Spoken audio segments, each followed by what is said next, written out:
কুমিল্লাতে একটা কথা আছে, অল্প পানির মাছ বেশি পানিতে পড়লে মানে একটু ফটফট ফটফট ছটফট করে। দেখেন, জুলাই আগস্ট অভ্যুত্থানে এনসিপির যে নেতারা বা যে ছাত্ররা, তাদের ভূমিকাকে অস্বীকার করার কোনো সুযোগ নেই। তবে নিশ্চয়ই এই ৫-৭ জন মিলে এই পুরো আন্দোলন ঘটায় নাই, নেতৃত্বে ছিল। তো তারা যখন ডিবি অফিসে ছিল, স্বতন্ত্রভাবে আন্দোলনকে গতি দেওয়া হয়েছে, অনেক কিছু করা হয়েছে, তাই না? এখন দিন শেষে যখন সারা বাংলাদেশ একটা নির্বাচনের দিকে, বা যে অস্থিতিশীল পরিবেশ বা যে অসহিষ্ণু পরিবেশ রাজনৈতিক অঙ্গনে দেখা গেছে, সেইটার একটা সলিউশন সারা বাংলাদেশের মানুষ খুঁজছে। ডক্টর মোহাম্মদ ইউনূস, জনাব তারেক রহমানের মধ্যে যে বৈঠক, সেইটার প্রশংসা সবাই করছে।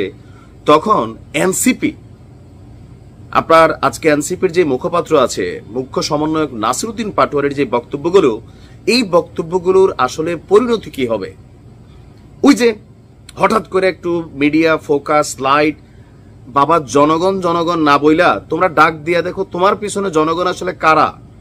যে ছাত্র সমাজ তোমার পিছনে আছে, এনসিপির পিছনে কয়জন মানুষ আছে এই মুহূর্তে, তোমাদের জনপ্রিয়তা কোন লেভেলে আছে, তোমাদের যে অবস্থা হয়েছে, সবার সাথে যেভাবে পাঙ্গা নিচ্ছ, সর্বশেষ যে খুঁটিটা ডক্টর ইউনূস স্বীকার করুক না করুক, ওনার স্নেহের কারণে তোমরা এখনো যতটুকু মানে ভাব গাম্ভীর্য নিয়ে চলাফেরা করতেছো, যারে তারে কথাবার্তা বলতেছো, ফেব্রুয়ারির পরে এই জিনিসগুলোর পরিণতি কি হয় সেটা বুঝতে পারবা। আর এখন দিন শেষে ডক্টর ইউনূসের বিরুদ্ধেই তোমরা ডাক দিয়ে যাচ্ছ। আবার গণ অভ্যুত্থান হবে, মাঠে নাইমা দেখো ২০০০ মানুষ পাও কিনা বইলা দিলাম আজকের লাইভে ডক্টর ইউনূসের বিরুদ্ধে। দেখেন ঘটনা কি, বিদেশের নির্বাচন নিয়ে বৈঠক গণ অভ্যুত্থানের আকাঙ্ক্ষার পরিপন্থী। তো গণ অভ্যুত্থান কি এনসিপির ১০ জন পোলাপানি করছে আর সারা বাংলাদেশ বলে আঙ্গুল চষছিল? জনগণের গণ অভ্যুত্থানের আকাঙ্ক্ষার পরিপন্থী মানে কাদের আকাঙ্ক্ষার পরিবর্তে? তোমাদের কয়েকজনের। আইন প্রশাসন সবকিছু এখন পকেটে, যা খুশি বলা যায় করা যায়, মিডিয়াতে অনেক কিছু প্রকাশ হয় না, চুপচাপ আছে। এগুলা একটা এনজয়েবল ক্ষমতা নাকি? একটা দল ক্ষমতায় গিয়েও এতটুকু এনজয় করতে পারে না। আপনার জাতীয় নাগরিক পার্টির এই মুখ্য সমন্বয়ক বলছেন যে লন্ডনে বসে একটি রাজনৈতিক দলের সঙ্গে সরকারের মিটিং দেশবাসীর স্বার্থ গণ আকাঙ্ক্ষার সাথে প্রতারণা। মানে ডক্টর ইউনূস তিনি একজন প্রতারক নাকি? লন্ডনে বসে একটি রাজনৈতিক দল, তোমাদের তো দলের নিবন্ধনই হয় নাই। বাংলাদেশে আগামী দিনে রাষ্ট্র ক্ষমতায় যাবে বিএনপি অথবা জামাত ইসলাম। তোমরা যদি যাইতে চাও, ২-১টা সিট যদি পাও, তাও এদের পিছনে ল্যাঞ্জা ধইরা যাইতে হবে। সেইখানে দেশবাসী, হোয়াট ইজ দ্য দেশবাসী? দেশবাসী বলতে কোনটা বোঝাচ্ছ তোমরা? কথায় কথায় দেশবাসী, জনগণ, গণ অভ্যুত্থান। শহীদদের রক্তকে অবমাননা করে বিদেশের মাটিতে মিটিং আয়োজন কখনোই মেনে নেওয়া যায় না। তো শহীদদের রক্তকে অবমাননা করে তোমরা যে রাজনৈতিক দল গঠন করছো, তখন কি ছাত্রদের বলছিলা যে এই আন্দোলন আমরা রাজনৈতিক দল গঠন করে আমরা ক্ষমতায় যাওয়ার আন্দোলন?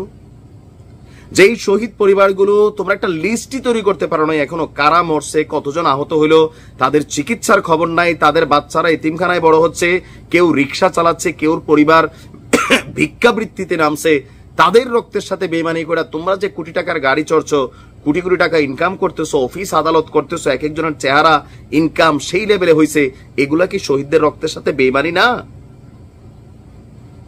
দেশের ভবিষ্যৎ নির্ধারণ করতে হবে দেশের জনগণের মাধ্যমে, বিদেশি আলোচনায় নয়। বিদেশি আলোচনা বলতে হোয়াট?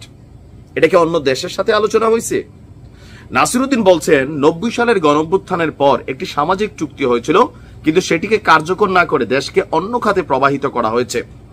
আচ্ছা, বর্তমান সরকার মানে ইউনূস সরকার যদি সংস্কার, বিচার এবং সংবিধানের প্রণয়নের প্রক্রিয়ায় ব্যর্থ হয়, তাহলে এনসিপি দ্বিতীয় গণঅভ্যুত্থানের দিকে যেতে বাধ্য হবে। আমরা তো বলি বাবা তোমরা যাও, তোমরা যে উড়তেছো, এই উড়াটার পিছনে আসলে কতটুকু পাকনায় জোর আছে, যাও দ্বিতীয় গণঅভ্যুত্থান। কইলাম না ২০০ মানুষ তোমরা যোগাইতে পারো কিনা, সরি ২০০০ মানুষ পিছনে পাও কিনা যে এই সরকারের বিরুদ্ধে গণঅভ্যুত্থানের ডাক দিবা আর তোমাদের পিছনে মানুষ চেল চালাইয়া চলে যাবে। আসো দেখো বাস্তবতা। এমনকি এই সরকার জনগণের আকাঙ্ক্ষা প্রতিফলনে ব্যর্থ হলে এনসিপি কোনো নির্বাচনেও অংশগ্রহণ করবে না। মানুষের ঠেকা পড়ে আছে নাকি যে এনসিপি নির্বাচনে অংশগ্রহণ করবে না, জনগণ হা হা হা হা করে কান্নাকাটি করবে, রাস্তায় বিলাপ করবে? এটা মনে হয় নাসিরউদ্দিন? মিডিয়ার সামনে কথা বলা সোজা, বাস্তবতা কি এটা তোমরা বোঝো না? দলের নিবন্ধনই হয় না, নির্বাচন কই থেকে আসলো? শুধু রাজা বা রানী বদল হলেই চলবে না, কাঠামোগত পরিবর্তন প্রয়োজন, এটা আমরাও চাই। এনসিপি বিশ্বাস করে গণ অভ্যুত্থানের মাধ্যমে অর্জিত স্বপ্ন পূরণ না হওয়া পর্যন্ত তাদের লড়াই চলবে। তো করো লড়াই, আসো ডক্টর ইউনূসের বিরুদ্ধে একটু মাঠে নাইমা দেখো লড়াইটা কোন দিকে আসে। অন্তর্বর্তী সরকারের প্রতি আহ্বান জানাচ্ছে যে শহীদদের আত্মত্যাগ এবং আহতদের কষ্টের মূল্যায়ন করতে হবে। তোমরা নিজেরা কি মূল্যায়ন করছো? তোমাদের মূল্যায়ন হয়েছে। গ্রামের মানুষের কাছে যেতে হবে। তোমরা কই গেছো? ঢাকা রাজু ভাস্কর্য ছাড়ার কোথায়? নিজেদের নির্বাচনী প্রচারণা ছাড়া লোকাল এলাকায় গিয়ে মাইটের খাবারও খবর আসতেছে বিভিন্ন জনের। তারপর বলছে যে বিএনপি একসময় ডিসেম্বরের মধ্যে নির্বাচন দাবি জানালেও এখন রোজার আগের সময়সীমা এসে পৌঁছেছে। তারা এখনো জুলাইয়ের ঘোষণাপত্র বিচার বা নতুন সংবিধান নিয়ে কোনো প্রস্তাব দেয়নি। ফলে এটি বোঝা যাচ্ছে তারা কেবল ক্ষমতার লোভে যুক্ত হয়েছে, গণ আকাঙ্ক্ষার প্রতিনিধিত্ব করছে না। তো তোমরা কিসের লোভ করছো? তোমরাও তো ক্ষমতারই লোভী, চেয়ারের লোভী। এটা তো স্পষ্ট ভাই, মানুষ বলছে এগুলা। দেখেন, এনসিপির জায়গা থেকে এই টেনশনটা খুবই স্বাভাবিক। এখন তাদের বক্তব্য যে ডক্টর ইউনূসের এই সরকার এবং বিএনপি একসাথে মিলা জনগণকে পাশ কাটিয়ে একটি গভীর সংকট তৈরি করছে। কোন জনগণ? এনসিপির রাজু ভাস্কর্যের জনগণ, এছাড়া আর কাউকে না। জনগণ অতীতেও লড়াই করছে, ভবিষ্যতেও করবে। জনগণের ম্যান্ডেট ছাড়া কোনো সরকারই বৈধ হতে পারে না। ম্যান্ডেট ছাড়া কোন সরকার বৈশা আছে? আপাতত ডক্টর মোহাম্মদ ইউনূস বৈশা আছেন। জনগণের ম্যান্ডেটের জন্যই তো নির্বাচনের কথা বলা হচ্ছে। তার বক্তব্য শুধু নির্বাচন করলেই হবে না, সঠিক বিচার এবং সাংবিধানিক সংস্কার ছাড়া নির্বাচনের অর্থ নেই। এগুলো চলমান প্রক্রিয়া, এটা সবাই চায়। এখনকার নির্বাচন কমিশন জনগণের আস্থার প্রতীক নয়, বরং একটি রাজনৈতিক শক্তির পক্ষে কাজ করছে। তো এরকম তো বহুত কিছু সরকারের মধ্যে দেখা যাচ্ছে যেটা এনসিপির জন্য কাজ করছে, বা বিভিন্ন জায়গায় আমরা দেখছি ডক্টর ইউনূসই এনসিপির পক্ষে কাজ করছেন। তো মানুষের তো অভিযোগ এক এক জায়গায় এক এক রকম আছে। তার বক্তব্য, তাই নির্বাচন কমিশন পুনর্গঠন, আরপিও সংশোধন, জাতীয় ঐকমত্যের ভিত্তিতে নির্বাচন না। ঐকমত্য হয়ে গেছে বাবা। এই যে তারেক রহমান এবং ডক্টর ইউনূসের এই বৈঠককে বাংলাদেশে এমন কোন দল নাই যেটাকে সাধুবাদ জানায় নাই। জনগণের পক্ষ থেকে সাধুবাদ জানানো হয়েছে। বাকি আছো তোমরা কয়েকজন, যারা এখন এমপি মন্ত্রীর প্রভাব বিস্তার করে চলছো, টাকা পয়সা এই সিস্টেমে ক্রাউড ফাউন্ডেশনের মাধ্যমে টুকটাক কামাই হচ্ছে, মিডিয়া ফোকাস পাচ্ছ। 3 দিন আগে এলাকার মানুষও চিন্ত না। সেই জায়গা থেকে এই যে ক্ষমতা, এই যে এনজয়মেন্ট, এই যে ভাবসাব, এগুলা যে হাতছাড়া হয়ে যাবে। নির্বাচনের পর বিএনপির যোগ আসলে এনসিপির নেতাদের বা এই সমন্বয়কদের যে পরিণতি কি হবে লোকাল বিএনপির ছাত্রদের কাছে, পাবলিকের কাছে, এরা কিন্তু এটা বোঝে। কারণ এরা চারদিকে এত পরিমাণ মানুষের সাথে শত্রুতা তৈরি করছে শুধুমাত্র এই ধরনের ইমব্যালেন্সড কথাবার্তার জন্য। এখনো সময় আছে। অন্য রাজনৈতিক দলগুলোকে, মানুষকে শ্রদ্ধা করতে শিখো।